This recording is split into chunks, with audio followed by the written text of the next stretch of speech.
আন্তঃৰাষ্ট্ৰীয় যোগ দিৱস প্ৰথম কেতিয়া পালন কৰা হৈছিল? উত্তৰ 21 জুন 2015 চনত। মহাৰাষ্ট্ৰ চৰকাৰে প্ৰতিষ্ঠা কৰা প্ৰথম উদ্যোগ ৰত্ন বঁটাৰে কাক সন্মানিত কৰা হৈছিল? উত্তৰ ৰতন টাটা। ৰাষ্ট্ৰীয় মহাকাশ দিৱস কোনটো দিনত উদযাপন কৰা হ'ব? উত্তৰ প্ৰতি বছৰে 23 আগষ্ট। ভাৰতীয় নিৰ্বাচন আয়োগৰ নেচনেল আইকন কোন? উত্তৰ শচীন তেণ্ডুলকাৰ।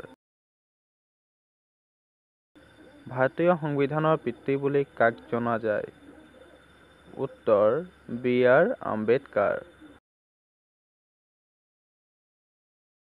শেষ চুতীয়া ৰজাৰ নাম কি আছিল? উত্তৰ নীতিপাল। বাবৰে কিমান চনত অসম আক্ৰমণ কৰিছিল? উত্তৰ 1526 খ্ৰীষ্টপূৰ্বত। ধন্যবাদ।